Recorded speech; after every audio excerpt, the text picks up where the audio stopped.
বিপ্লব মানে জীবন দেয়া বসে থাকা নয়, সে কোনো দিন আসবে না রে করো যদি ভয়। আসবে বিজয় রক্ত আর জীবনের বিনিময়, আসবে বিজয় রক্ত আর জীবনের বিনিময়। বিপ্লব মানে জীবন দেয়া বসে থাকা নয়, সে কোনো দিন আসবে না রে করো যদি ভয়। লড়াইয়ের ওই ময়দানেতে যেতে তোমাকে হবে, প্রয়োজনে সব রক্তটুকু জমিনেই ঢেলে দেবে। লড়াইয়ের ওই ময়দানেতে যেতে তোমাকে হবে, প্রয়োজনে সব রক্তটুকু জমিনেই ঢেলে দেবে। তবুও তোমায় লড়তেই হবে, মানিবে না পরাজয়। তবুও তোমায় লড়তেই হবে, মানিবে না পরাজয়। বিপ্লব মানে জীবন দেয়া বসে থাকা নয়, সে কোনো দিন আসবে না রে করো যদি ভয়। ভয় পাবো কাকে? নারায়ে তাকবীর। আল্লাহ আজকের মজমাকে কবুল করুক, বলেন আমিন। ভাইরা আমার, আওয়াজ থাকবে? এটা পিছন থেকে বলেন থাকবে? কষ্ট হবে? ঘুম আসবে? কারা কারা ঘুমান হাত তুলেন। দেখেন ঘুমায়। সজাগ আছেন তো ইনশাআল্লাহ? আল্লাহ পাক কবুল করুক, বলেন আমিন। ভাইরা আমার, আমরা এখানে যারা আছি, যারা বসা আছি, স্টেজে যারা আছে, সামনে যারা আছে, মা বোনদের পর্দার আড়ালে যারা আছে, একজন মানুষ কি এরকম কেউ বলতে পারবেন মুসলমান হিসেবে এই পর্যন্ত বুঝ হওয়ার পর থেকে একটা গুনাহও কখনো আমি করি নাই, এ কথা কেউ বলতে পারবেন? আলহামদুলিল্লাহ। এই যে বলতে না পারাটাই আমরা যে ইমানদার মুসলমান এটার আলামত। বলতে পারাটা হলো বেঈমানের আলামত। আমি গুনাহ করছি না, এটা বলতে পারাটা কিসের আলামত? বেঈমানের আলামত।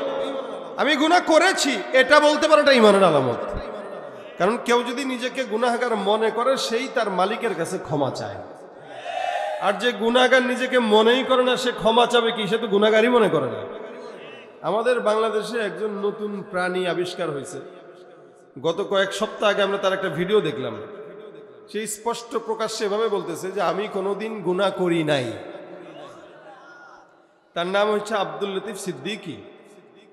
আপনারা এর আগে দেখছেন, এর আগেও সে হজের বিরুদ্ধে কথা বলেছিল, বাইতুল্লাহর বিরুদ্ধে কথা বলেছিল, যারা হজ করতে যায় এদেরকে পাগল বলেছিল।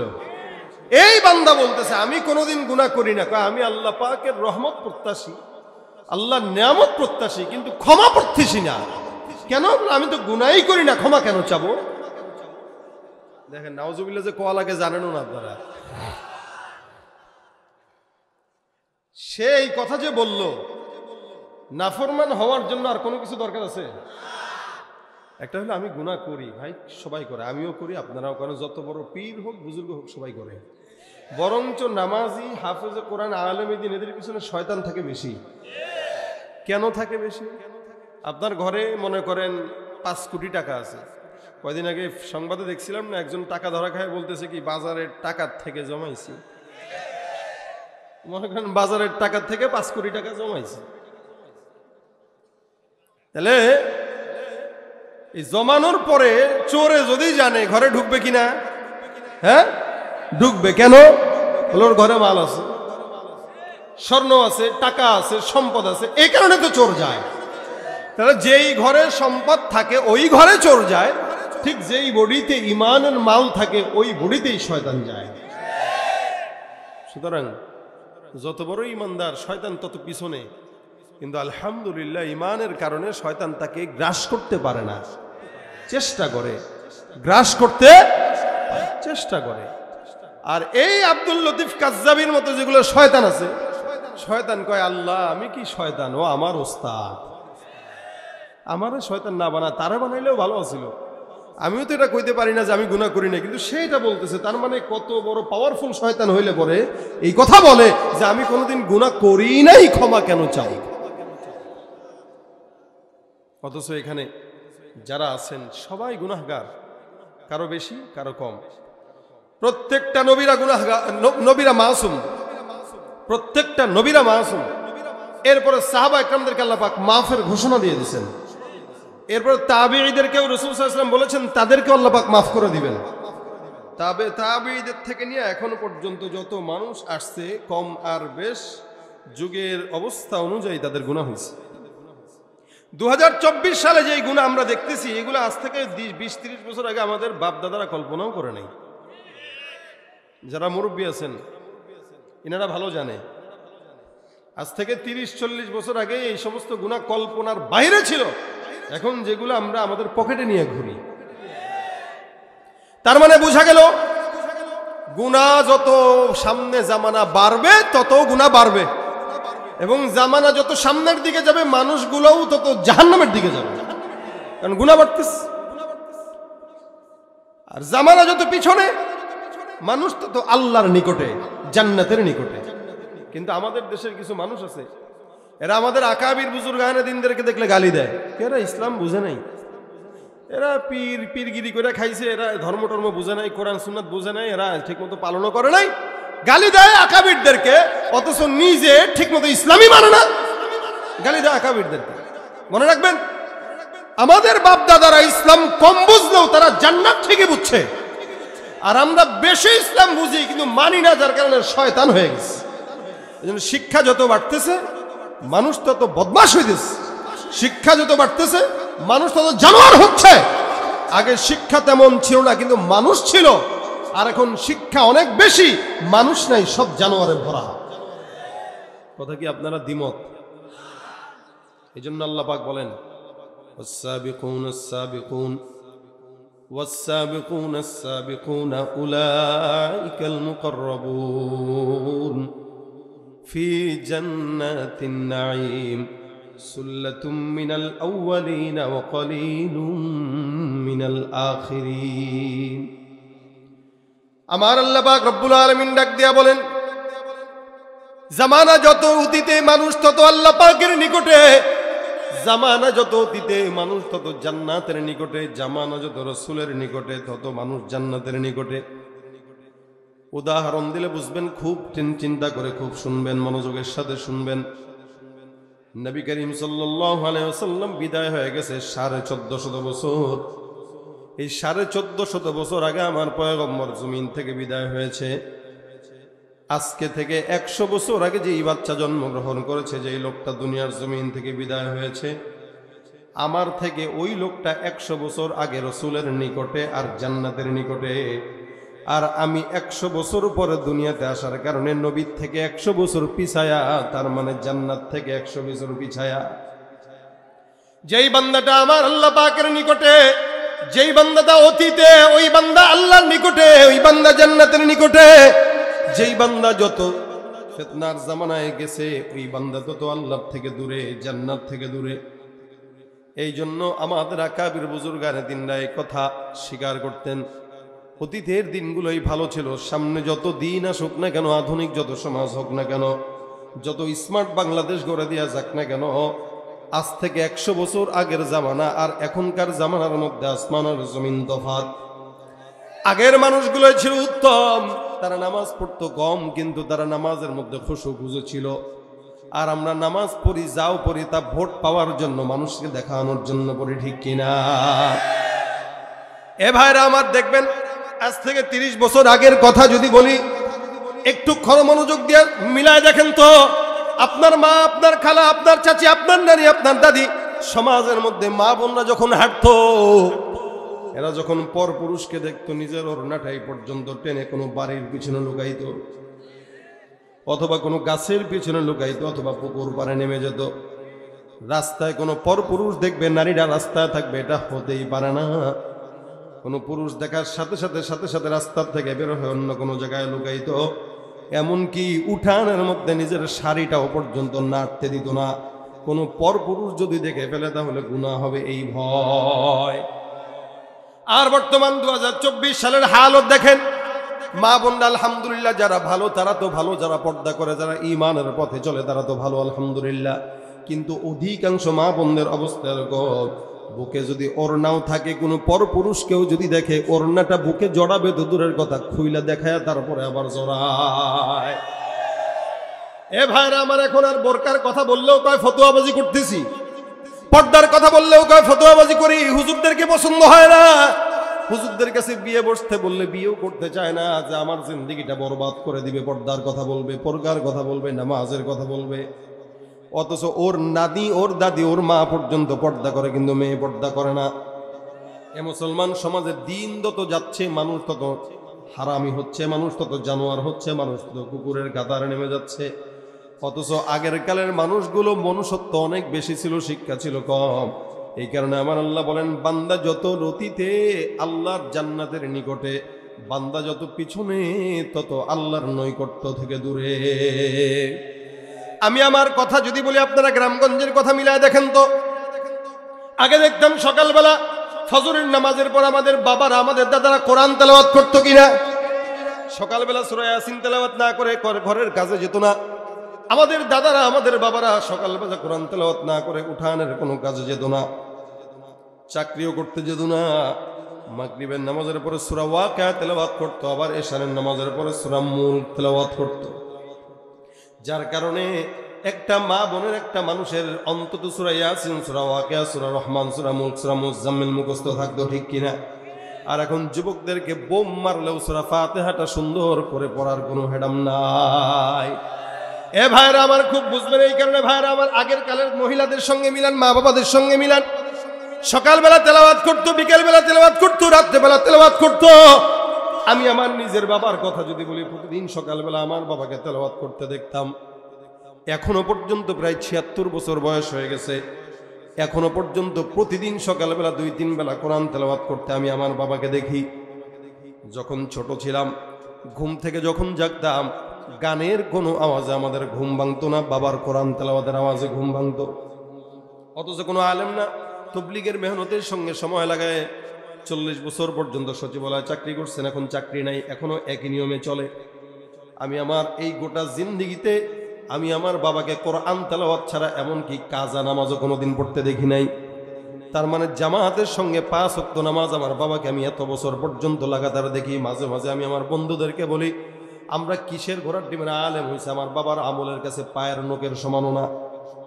কারণ কি, আমার বাবা আমার রসুলের, আমার থেকেও অন্তত ৪০ বছরের নিকটে, আমি আমার রসুল থেকে ৪০ বছরের দূরে।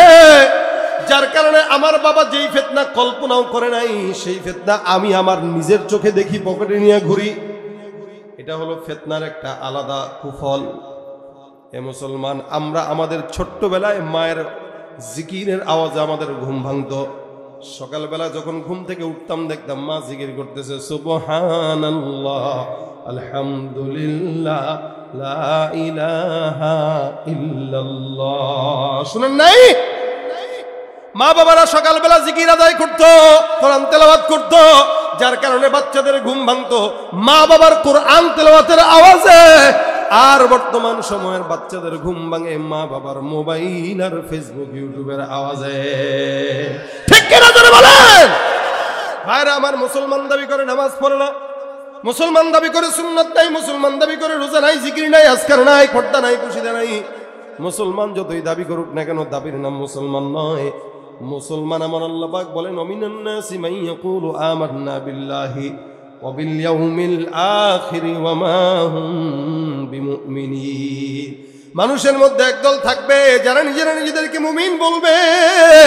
আমার আল্লাহ পাক ডাক দিয়া বলে, হে ইমানদার, মনে রাখবা, শুনে রাখবা, যারা নিজেদেরকে মুমিন বলে দাবি করে কিন্তু নামাজ পড়ে না, কোরআন তেলাওয়াত করে না, সারা বছর কোরআনটাকে তাকের মধ্যে উঠে রাখে, ধরেও না, মুছেও না, পড়েও না, সারা বছর ইমানদার দাবি করে কিন্তু একটা কোরআন তেলাওয়াতের আয়াত পড়ে নাই, নামাজও পড়ে নাই, জুমার নামাজটাও পড়ে নাই।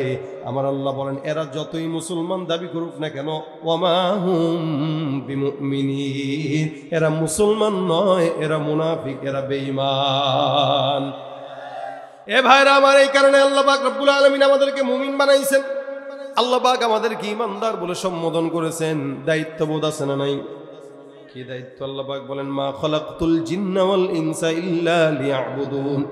আমি আল্লাহ পাক জিন্নাত আর ইনসানদেরকে একমাত্র আমার গোলামির জন্য প্রেরণ করলাম। বাজারে আপনি চাকরি করেন, কোনো কোম্পানিতে চাকরি করেন, মোটামুটি মাসের 30 দিনের মধ্যে যদি 20 দিন আপনি চাকরিতে থাকেন আর 10 দিন যদি কামাই দেন, 10 দিনের বেতন কাটা হবে কি হবে না? 10 দিন কামাই দিলেন, 10 দিনের বেতন কাটা। আল্লাহ পাক রব্বুল আলামিন আপনাকে আমাকে চাকরি দিলেন নামাজ আদায় করার, চাকরি দিলেন কোরআন তেলাওয়াত করার, হকের পথে থাকার। কিন্তু মুসলমান হিসেবে কয়দিন ঠিকমতো চাকরি পালন করছে একটু টেনশনটা মাথার মধ্যে ঢুকায়েন। আপনি নামাজ ঠিকমতো পড়েন না, রোজা ঠিকমতো রাখেন না, যাকাত ঠিকমতো দেন না, হজ করেন না, সুন্নত মানেন না, কিন্তু আল্লাহ পাক এই সমস্ত কাজগুলো আপনার ভিতরে দিয়ে দিছে। চাইলে আল্লাহ পাক আপনার ডিউটির দুর্বলতার কারণে রিজিক দর করে রিজিক কমাইতে পারতেন কি পারতেন না? আমার আল্লাহ চাইলে বেতন কেটে দিতে পারতেন।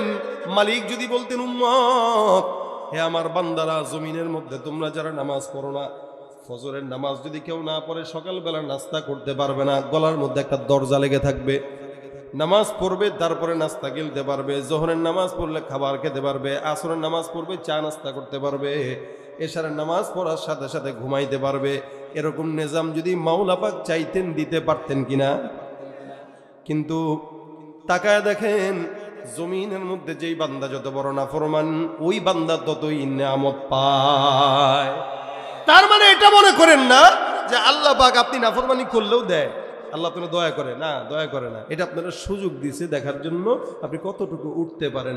বেশি যখন উড়ে ফেলেন তখন আল্লাহ পাক রব্বুল আলামিন মোটামুটি 40 মিনিটের আলটিমেটাম দিয়ে দাদার বাসায় পাঠায় দেয়। ভাইরা আমার, আল্লাহ পাক বলেন, মা কানা রব্বুকা নাসিয়া।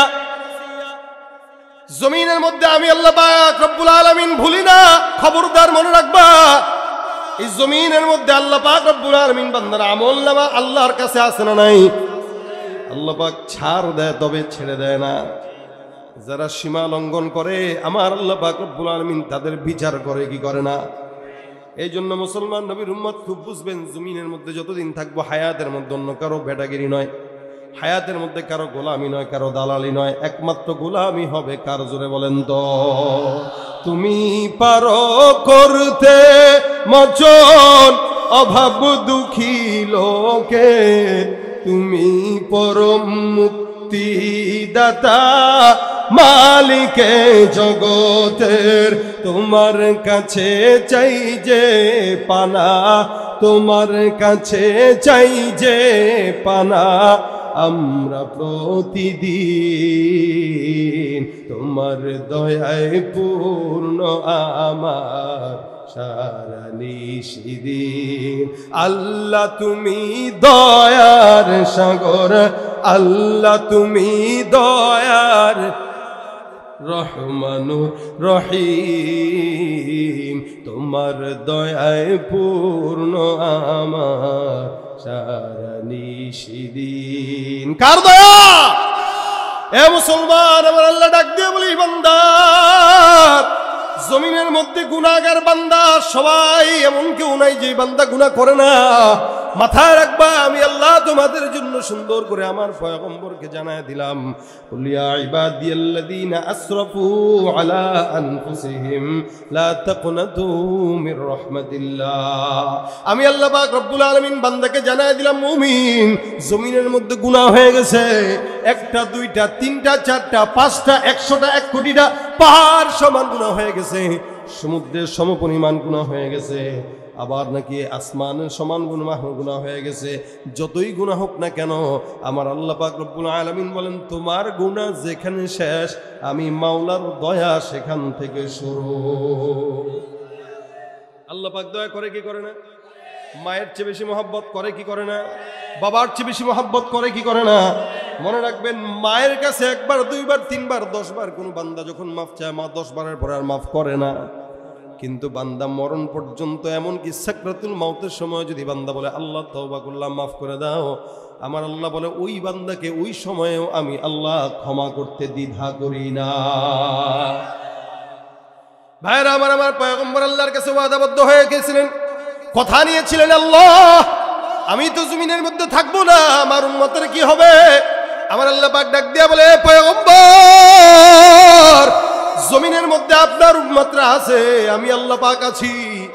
আপনি জমিন থেকে বিদায় হওয়ার পর আপনার টেনশনের কারণ নাই। এ পয়গম্বর, এই উম্মতদেরকে আমি আল্লাহ পাক রব্বুল আলামিন একা ছাড়বো না। আমার আল্লাহ ডাক দেয়া কয়, লা আতরুকু উম্মাতাকা ফারদা। হে রাসূল, আপনাকে একা একা, আপনার উম্মতকে একা ছাড়বো না। আপনার উম্মতরা আপনি না থাকলেও আমি আল্লাহ এই উম্মতকে জান্নাত পর্যন্ত নিয়ে যাওয়ার দায়িত্ব আমার কুদরতের হাতে নিয়ে নিলাম। এটা আমার আল্লাহ পাক রব্বুল আলামিনের ঘোষণা। এ মুসলমান নবীর উম্মত, খুব ভালো করে বুঝবেন। এই কারণে আল্লাহ পাক রব্বুল আলামিন বলেন, বান্দা, জমিনের মধ্যে গুনাহগার বান্দা নাই এমন কেউ নাই, সবার গুনাহ আছে, কম আর বেশ। বান্দা ফিতনা অনুযায়ী বান্দা গুনাহ বসে যায়, গুনাহ করে ফেলে।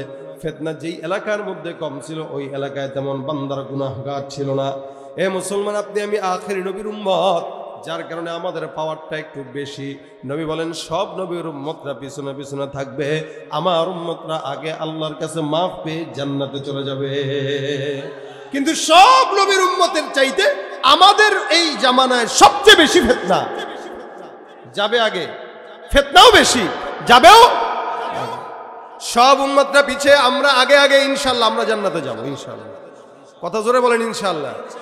কেন যাব না? না যদি যাই তাহলে আল্লাহ পাক বানাইছে কেন? শেষ জামানায় বানাইছে, যেহেতু শেষ জামানা, আবার আখেরি নবীর উম্মত, অবশ্যই ইনশাআল্লাহ জান্নাতে নেবে ইনশাআল্লাহ।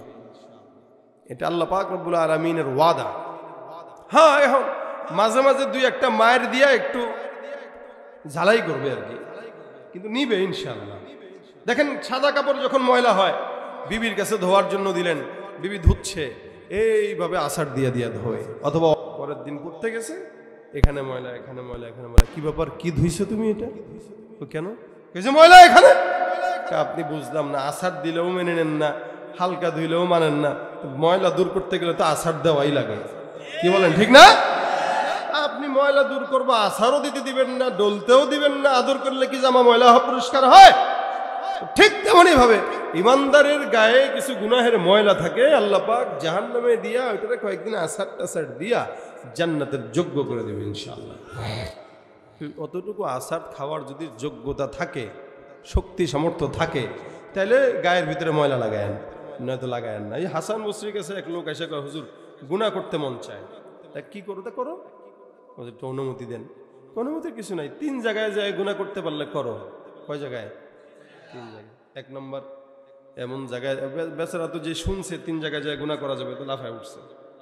ভালো তো, তো গুনাহ করার জায়গায় 3টা জায়গা পাইছি। হুজুর তাড়াতাড়ি বলেন কোন জায়গায় করবো, তাড়াতাড়ি বলেন। হুজুর কয়, যাও এমন এক জায়গায়, প্রথম জায়গা হলো এমন জায়গায় যায় গুনাহ করো যেখানে তোমার আল্লাহ দেখে না। কে দেখে না? সুবহানাল্লাহ কয় না? এরা আসেনি কোনো জায়গায়? ফাআইনামা তুওয়াল্লু ফাসাম্মা ওয়াজহুল্লাহ।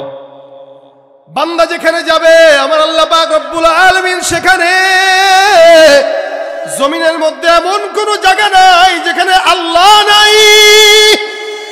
আল্লাহু লা ইলাহা ইল্লা হুয়াল হাইয়ুল কাইয়্যুম লা তাখুযুহু সিনাতু ওয়ালা নাওম। এলাকার চেয়ারম্যান ঘুমায়, মেম্বার ঘুমায়, এমপি ঘুমায়, রাষ্ট্রপ্রধান না থাকলেও এলাকা চলে। কিন্তু মনে রাখবেন, আল্লাহ পাক রব্বুল আলামিন এমন কুদরতের মালিক, যিনি ঘুমাইলে কোনোদিন দুনিয়া চলতে পারে না। এ ভাইরা আমার, হাসান বসরি কয়, যায় এমন জায়গায় যায় গুনাহ কর যেখানে কে দেখে না। হুজুর এটা কি কইলেন? কয়, হ্যাঁ, যেখানে আল্লাহ দেখে না সেখানে যাও। 2 নম্বর, এমন জায়গায় যায় গুনাহ করো যেই জায়গায় ফেরেশতারা কিরামান কাতিবিন লেখে না।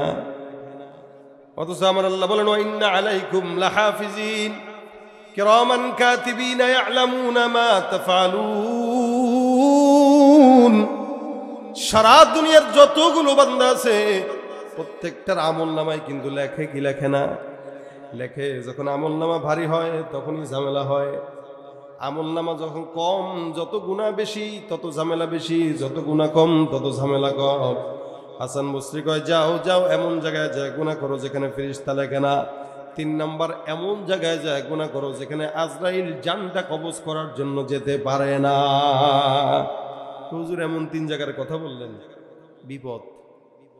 টাকা দিয়েও পাওয়া যাবে, পাওয়া যাবে, চেয়ারম্যান সাহেব পাবে, প্রধানমন্ত্রী পাবে, ট্রাম্প, মিয়া কানের ভিতরে গুলি লাগায় বয়রা বানাই দিছিল, ঠিক না? এটাও তো ফিরাইতে পারে নাই। ভাইরা আমার, এই কারণে হাসান বসরি কয়, 3 জায়গায় যায় যদি গুনাহ করতে মন চায় করো। বান্দা তো গুনাহ করবে। আমার আল্লাহ বলেন, বান্দা অতীতের সব উম্মতরা গুনাহ করতো, দরজায় লেখা হয়ে যাইতো। জানি জেনা করছে এইটা, চুরি করছে এইটা, গীবত করছে ওইটা, যত গুনাহ আছে সব গুনাহ দরজায় লেখা হয়ে যেত, কপালেও উঠে যেত কখনো কখনো। কিন্তু আপনার মতো আমার মতো আখিরি নবীর উম্মতকে আল্লাহ পাক এত মর্যাদা দান করছেন।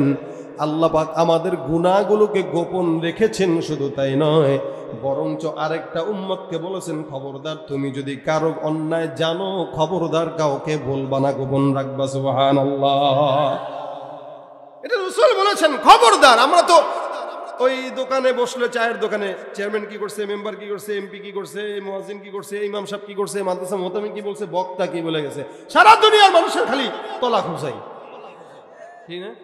নিজের তলায় এত দোষ, ওইটা চর্চার সময় নাই, আরেকজন কি করলো সেটার দিকে নজর।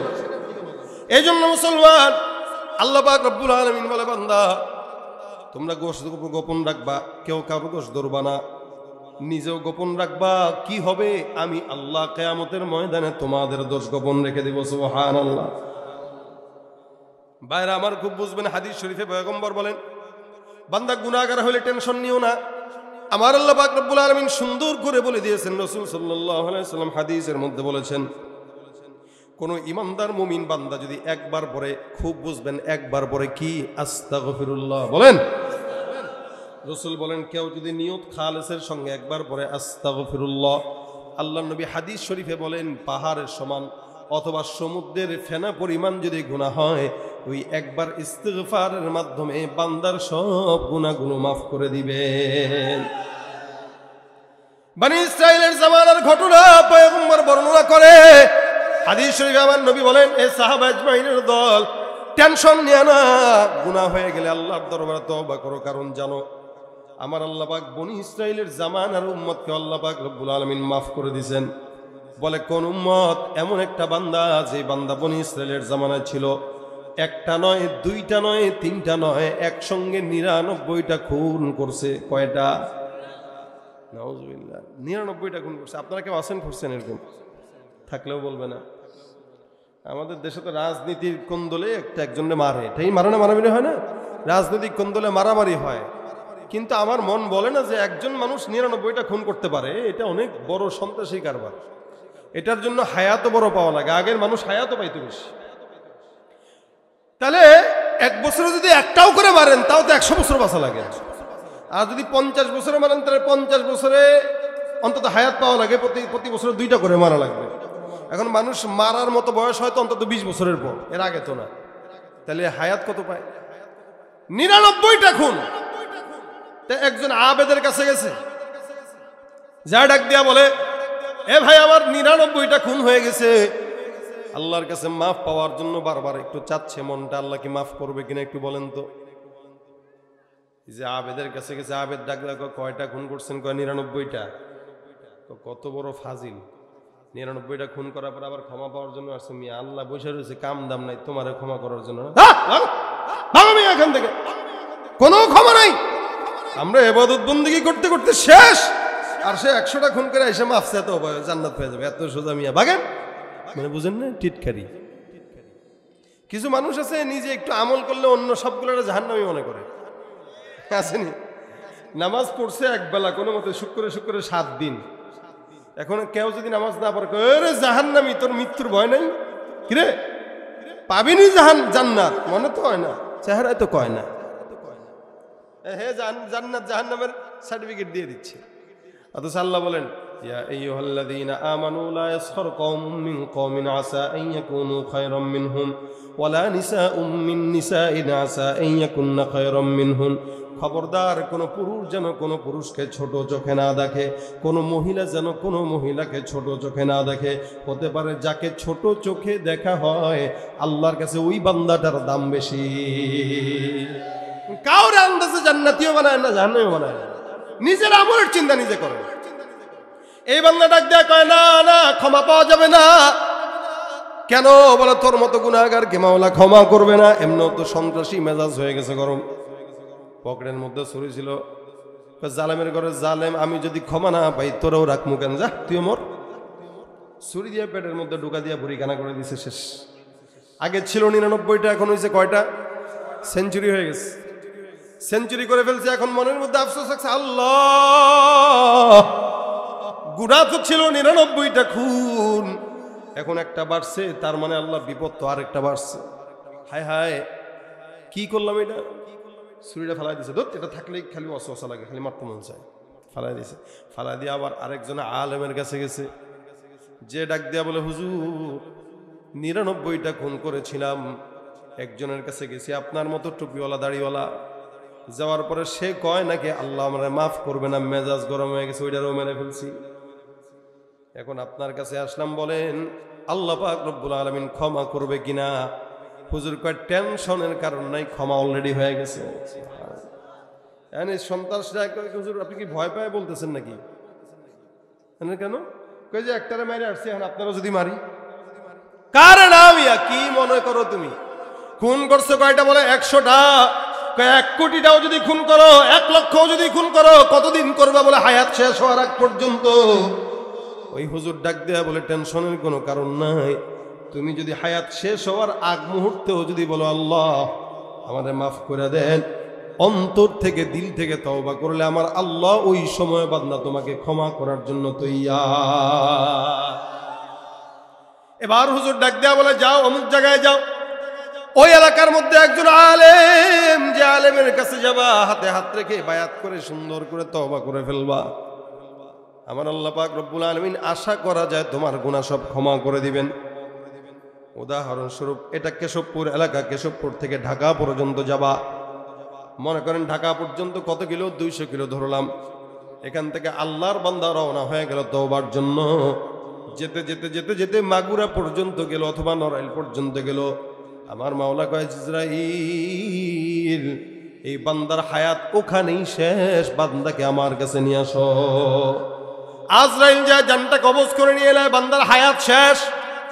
এবার ফেরেশতাদের ভিতরে 2 দলে ভাগ, এক দল কয় এটা জান্নাতি, আরেক দল কয় জাহান্নামী।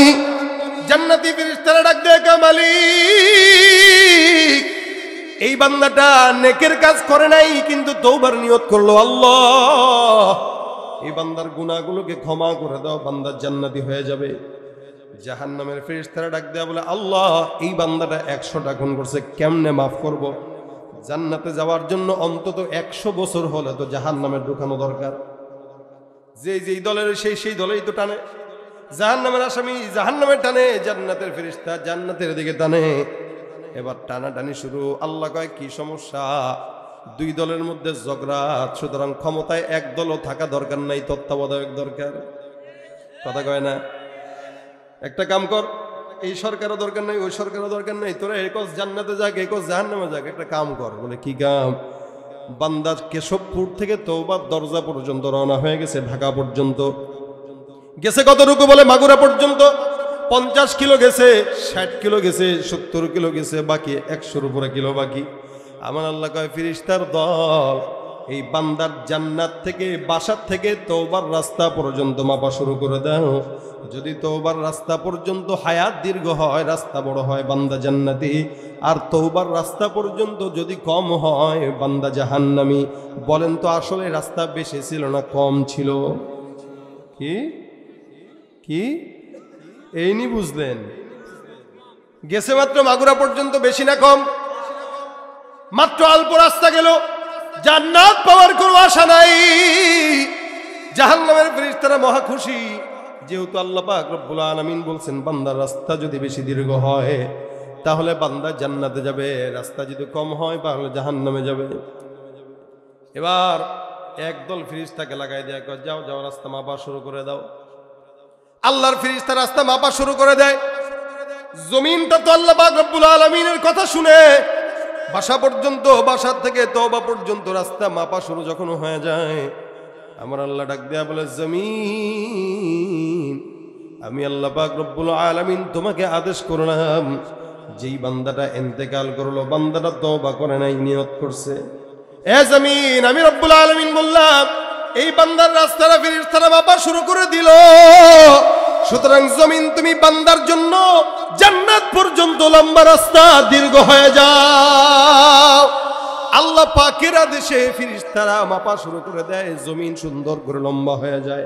এক হাত দুই হাত তিন হাত করে করে তাকায় দেখে বান্দার বাসার থেকে রাস্তা, তওবার রাস্তা দীর্ঘ হয়ে বান্দার জান্নাত পর্যন্ত চলে গেছে।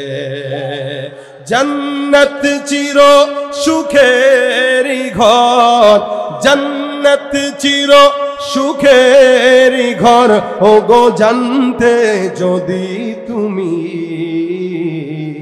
মায়া ঘেরা রঙিন পৃথিবী নয় তো সুখের খনি। আল্লাহু আকবার। আমার আল্লাহ ক্ষমা করতে পারে কি পারে না? আমার রাসূল বলেন, এই বান্দা ফেরেশতায় যায়, সাহাবায়ে কেরাম যেই বান্দাটা 100টা খুন করলো, ওই বান্দাকে আমার আল্লাহ পাক রব্বুল আলামিন ওই রাস্তাটা বড় বানায়া সুন্দর করে জান্নাতে ঢুকায় দিল। সুতরাং বনি ইসরাইলের লোক যদি মাফ চায় জান্নাত পেয়ে যায়, আপনি আমি আখেরি নবীর উম্মত দাম বেশি না কম? আমার আল্লাহ পাক রব্বুল আলামিন বলবে, হে ইমানদার মুমিন, গুনাহ যদি হয়ে যায় পাহাড় সমান, সাগর সমান, আসমান সমান, কোন বান্দা যদি বলো আস্তাগফিরুল্লাহ, আমার আল্লাহ বলে লা তাকুনাতু মির রাহমাতিল্লাহ। আল্লাহ পাক রব্বুল আলামিন আছে, যত রাত দীর্ঘ হয় আমার আল্লাহ পাক আসমানের মধ্যে সে বান্দাকে ডাক দেয়, এ বান্দা জমিনের মধ্যে গুনাহগার হবা, 3টায় ডাকবা, 4টায় ডাকবা, 2:30টায় ডাকবা, আমি আসমানের প্রথম আসমানে এসে বান্দা তোমার ডাকে সাড়া দেওয়ার জন্য বসে থাকি। সুবহানাল্লাহ।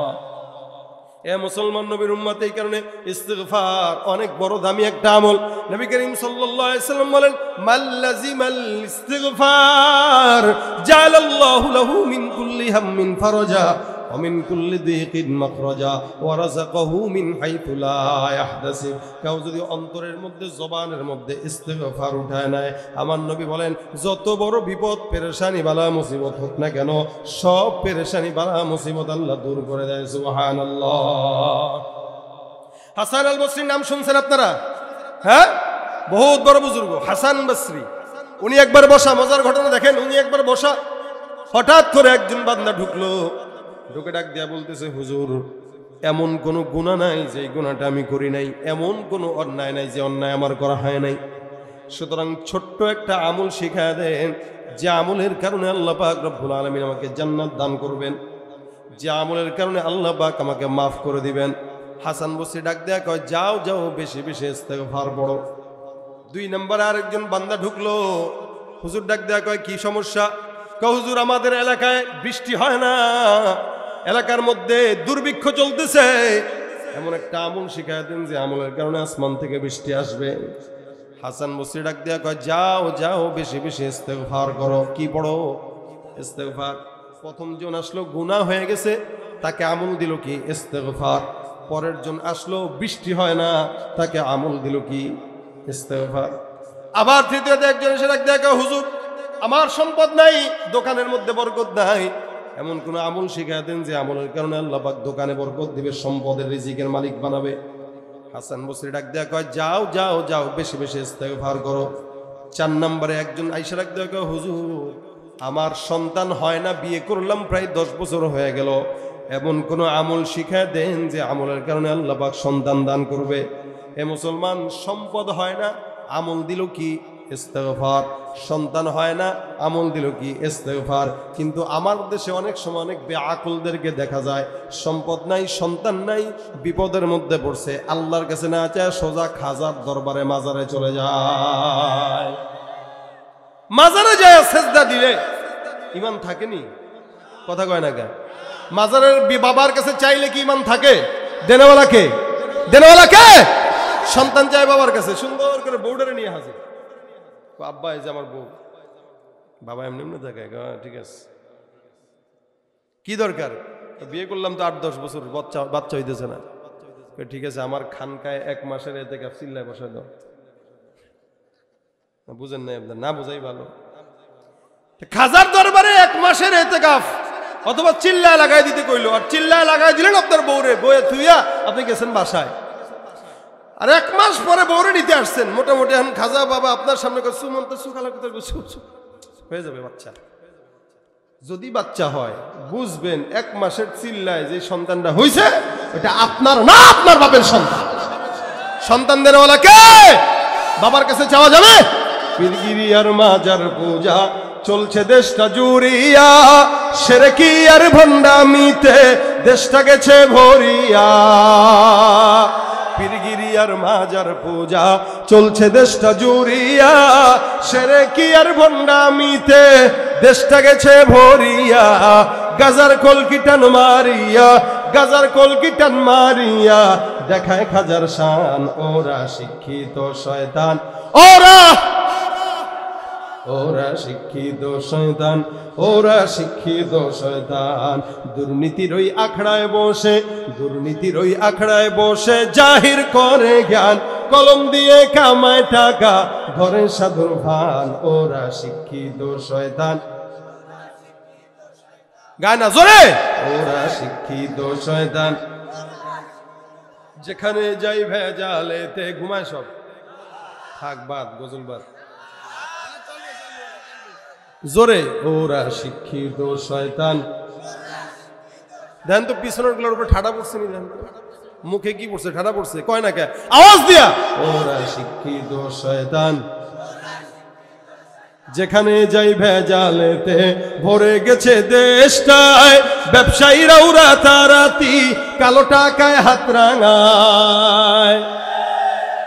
গ্রামে মুরগির ডিম পাওয়া যায় না, দেশি মুরগির ডিম আসেনি গ্রামে, নাই, নিয়ে যায় কিন্তু ঢাকায় নিয়ে সেটা বিক্রি করে 90 টাকা হালি। কয় টাকা হালি? 90 টাকা হালি।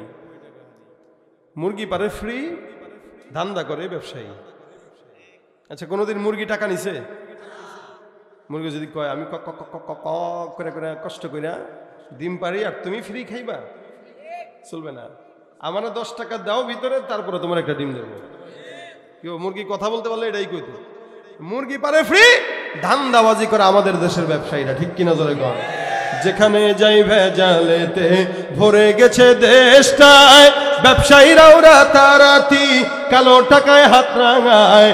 ভেজাল থেকে বাঁচতে হলে, ভেজাল থেকে বাঁচতে হলে খোলা রাখো কান। ওরা শিক্ষিত শয়তান, ওরা শিক্ষিত শয়তান, ওরা শিক্ষিত শয়তান।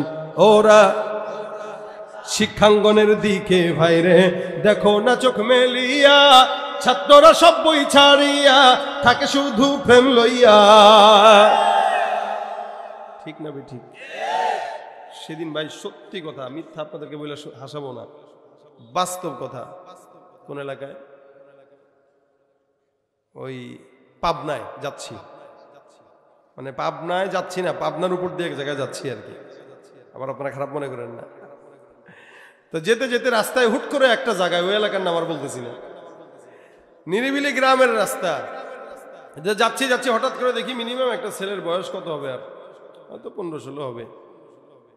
একসাথে 2জন মেয়ে, মোটামুটি সুন্দর করে গোলাপ, 2জন মেয়ের হাতে 2টা এমনি দিতেছে 2জন। আমি বললাম মাশাআল্লাহ, ভালো। মানুষের বিয়ে একটা করার পর আরেকটা করার সাহস পায় না, 15 বছর বয়সে 2টা বউ পেয়ে গেছে। ভাবছিলাম গাড়িটা থামায় বলবো কি করো সেগুলো, পরে আর বললাম না, চিন্তা করলাম থাক, ডিস্টার্ব হবে। কারণ আমাদের দেশের তো অবস্থা এরকম, অকাম কুকাম যারা করে এদের লজ্জা লাগে না, যারা দেখে এদের লজ্জা লাগে। যে ছেলেটা ফুল নিতেছে হয়তো আমার ছেলের থেকে কয়েক বছরের বড় হবে, এখন এই ছেলেটা আমি কেমনে কই বাবা তুই কি করস, কোন দিকে অবস্থা। এলাকার ভিতরে মনে করেন গাছের বসছে 2জন বন্ধু বান্ধবী আর কি। আপনি মুরব্বী হিসেবে বলতে পারেন এই কি করো, দেখবেন সে স্পষ্ট বলবে আপনার কি লজ্জা শরম নেই, আমরা পার্সোনাল কাজ করছি। কথা কয় না, আছে না নাই? শিক্ষাঙ্গনের দিকে ভাইরে দেখো না চোখ মেলিয়া। ছাত্ররা সব বই ছাড়িয়া থাকে শুধু প্রেম লইয়া। অস্ত্র সে তো সঙ্গের সাথী, অস্ত্র সে তো সঙ্গের সাথী হইতে মাস্তান। ওরা শিক্ষিত, ওরা শিক্ষিত শয়তান, ওরা শিক্ষিত শয়তান। ঠিক কিনা? কষ্ট পাইছেন কেউ ভাইরা আমার? সুতরাং চানেওয়ালা দেনেওয়ালা আল্লাহ। চাবো কার কাছে? সেটা সন্তান হোক, সেটা বিবি হোক, ব্যবসার বিপদ আপদ হোক, খাবার দাবার হোক, কাপড় চোপড় হোক, এমনকি জুতার ফিতাও যদি ছিঁড়ে তবুও চাবো। হাসান বসরির কাছে 5 নম্বর লোক এসে ডাক দেখে হুজুর, ক্ষেতের মধ্যে ফসল নাই, পোকায় ধরে বরকত হয় না, এমন কোন আমল শিখায় দেন যে আমলের কারণে ক্ষেতের মধ্যে বরকত হবে। হুজুর কয় যাও ইস্তেগফার পড়ো।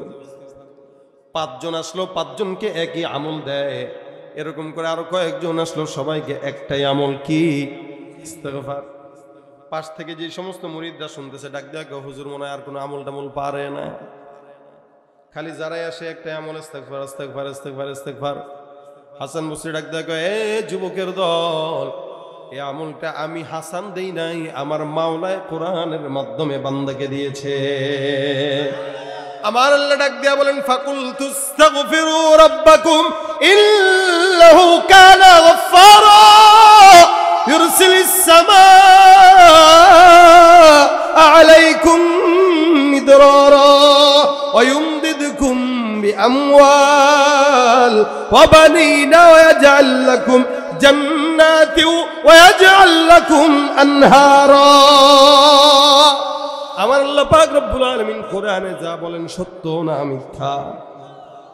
হাসান বসরি কয় আল্লাহ পাক কোরআনে সুন্দর করে বর্ণনা করেন, হে বান্দা, কোন ইমানদার বান্দা যদি ইস্তেগফার পড়ো, আমি আল্লাহ ঘোষণা করলাম বান্দা ইস্তেগফারের কারণে তোমার সব গুনাহ মাফ করে দিব। সুবহানাল্লাহ।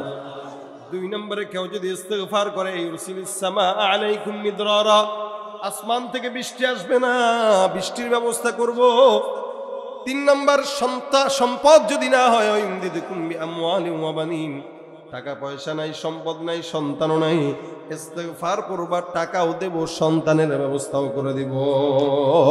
অর্থাৎ ইস্তেগফার এমন একটা আমল, বিপদে পড়লেন, মুসিবতে পড়লেন, টেনশনে আছেন, ঝামেলায় পড়ছেন, টাকা নাই, সম্পদ নাই, বিবি কথা শুনে না, সন্তান কথা শুনে না, এমন কোন ঝামেলা দুনিয়াতে নাই যেই ঝামেলার মাধ্যমে ইস্তেগফারের মাধ্যমে যেই ঝামেলা দূর হয় না। এই কারণে নবী আমার বলেন মাল্লাজিমাল ইস্তেগফার, যে যদি জমানের মধ্যে ইস্তেগফারটাকে উঠায় নিতে পারে আল্লাহ পাক সকল বিপদ আপদ থেকে উদ্ধার করে নেবেন। সুবহানাল্লাহ। এই জন্য মুসলমান, মাগরিব থেকে এখন পর্যন্ত বয়ান শুনছেন, আলহামদুলিল্লাহ অনেক কিছু শুনছেন, ভুলেও গেছেন, মনেও থাকবে না, কিন্তু সব ভুলে গেলে টেনশনের কারণ নাই। একটা জিনিস তো মনে রাখা দরকার আছে না নাই? নিজের টাকায় আসলেন, নিজের টাকায় যাবেন, টাকাও দান করলেন, পকেটটা তো ফাঁকা আছে, পকেটের মধ্যে ইস্তেগফারটা ঢুকায় নেন, নিয়ত করেন। নবী করিম সাল্লাল্লাহু আলাইহি ওয়াসাল্লাম বলে আমি রাসূল হওয়ার পরেও প্রতিদিন 100 বার ইস্তেগফার করতাম। তার মানে আল্লাহর নবী যদি 100 বার পরে আমাদের তো 1 কোটি বার পড়া দরকার, কিন্তু আমরা একবারও পড়ি না।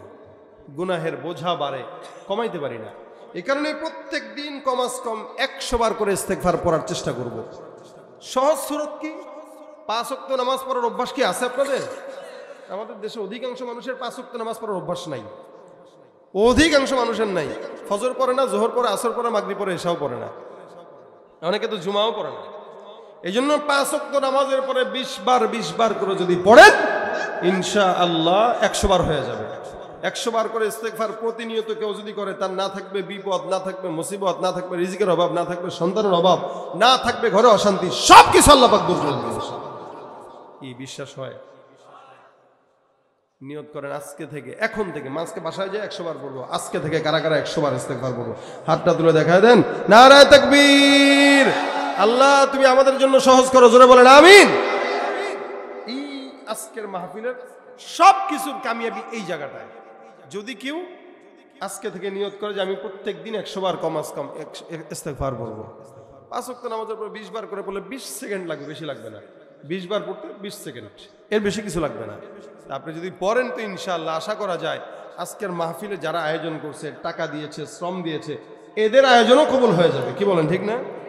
এক এক মাহফিল থেকে এক একটা আমল নিলে ভাই মানুষ আর গুনাহগার থাকতো না, সব ওলি হয়ে যেত। কিন্তু মানুষ আসে মাহফিলে, বসে মাহফিলে, শুনেও মাহফিল আমল করে। এই জন্য আমল করবো তো ইনশাআল্লাহ। বন্ধু দুনিয়ার বাইরের মানুষকে লাগায় লাভ নাই, দুনিয়ার মানুষকে বানায় লাভ নাই। ইস্তেগফার করেন, আল্লাহ পাক আপনার বন্ধু হয়ে যাবে। ইস্তেগফার করলে আল্লাহ পাক মুস্তাজাবুদ দাওয়া বানায় দিবে। সুবহানাল্লাহ। এই রাজি আছেন, পড়বেন তো ইনশাআল্লাহ। কোন রাজনৈতিক দলের নেতাদের পিছনে ছুটার চিন্তা বাদ দিয়ে দেন। অনেক ছুটছেন, হ্যাঁ ছুটবেন ততক্ষণ যতক্ষণ নেতা ইসলামের পক্ষে আছে। ইসলামের বিপক্ষে যাবে এরকম নেতারে আমরা ধরিও না, যাইও না, গনিও না। কথা বলেন ঠিক কিনা? আর আমরা এদেশে কারো পিছনে আমাদের সময়, আমাদের কণ্ঠ ব্যয় করব না। অনেক করে দেখছি, কোনো ফায়দা হয় নাই। সুতরাং দরকার নাই, যারাই ক্ষমতায় পায় তারাই হনুমান হয়। কথা বলেন ঠিক কিনা? সুতরাং দুনিয়ার চিন্তা বাদ দিয়ে আখিরাতের চিন্তা করার সময়, ফিতনার জামানা, ফাসাদের জামানা, যত ঝামেলা থেকে বাঁচা যায়, যত আল্লাহর দিকে আগানো যায়, এই কারণে সব কিছু বাদ দিয়া আল্লাহর জবানে, আল্লাহর দেয়া কণ্ঠে আল্লাহর নাম জবানে উঠায় নেবেন। যখন সময় হয়, চায়ের দোকানে আছেন, বাজারে যাচ্ছেন, গাড়িতে বসে আছেন, নিজের ফ্যাক্টরিতে বসে আছেন, ব্যবসা বাণিজ্যে বসে আছেন, বাস সময় আছে, হাতের তো কাজ নাই, পায়ের তো কাজ নাই, জবানের কাজ উঠায় নেবেন। আস্তাগফিরুল্লাহ, আস্তাগফিরুল্লাহ, আস্তাগফিরুল্লাহ, আস্তাগফিরুল্লাহ। রাজি আছি? আল্লাহ পাক তৌফিক দান করুক, বলেন আমিন। আজকের প্রোগ্রাম থেকে 10 জন হোক, এই 10 জনের কামিয়াবি, এই কামিয়াবি। 20 জন হোক, 20 জনের মা বোনরা রান্না করবে তো ইস্তেগফার করবে, মা বোনরা ঝাড়ু দিবে তো ইস্তেগফার করবে, মা বোনরা কাপড় ধুবে তো ইস্তেগফার করবে, মা বোনরাও করবে, জামাইরাও করবে, বাচ্চারাও পড়বে, সবাই পড়বো ইনশাআল্লাহ। আল্লাহ পাক তৌফিক দান করুক, বলেন আমিন। যা কথা বললাম শুনলাম, ভুল ত্রুটি হলে আল্লাহ পাক ক্ষমা করে দেখ। আপনাদের এই মাহফিলটা মোটামুটি 2-3 বার মনে হয় ডেট পাল্টানো হয়েছে, বৃষ্টির কারণে হবে কি হবে না, হবে কি হবে না, এরকম একটা পজিশন ছিল।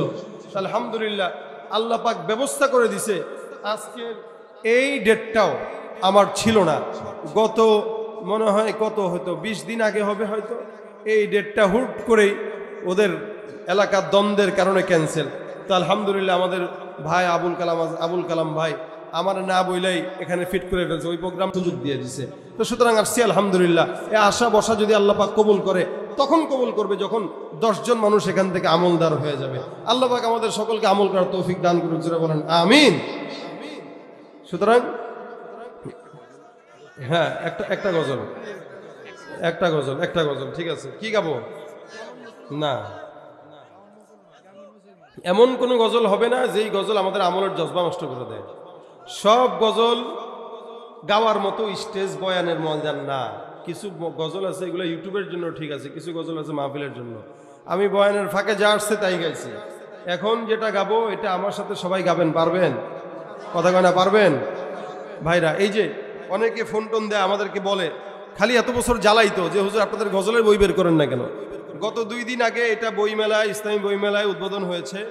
আমার সমস্ত গজল বলবো না, আংশিক কিছু গজল যেগুলো মোটামুটি সমাজে মানুষ শুনে গায়, এই যত গজল লেখা আছে যদিও, তবে আপনারা যে ফেসবুক যা বলেন এগুলো এখানে আছে আর কি। মোটামুটি আমাদের ছেলেরা বাচ্চারা গায় না গজল, গাইতে গেলে ভুল বল করে, মানে কি যে গায় নিজেও জানে না।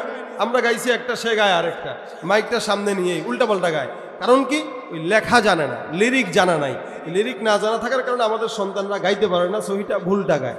তো এই গজলের বইটা আপনাদের জন্যই তৈরি করা।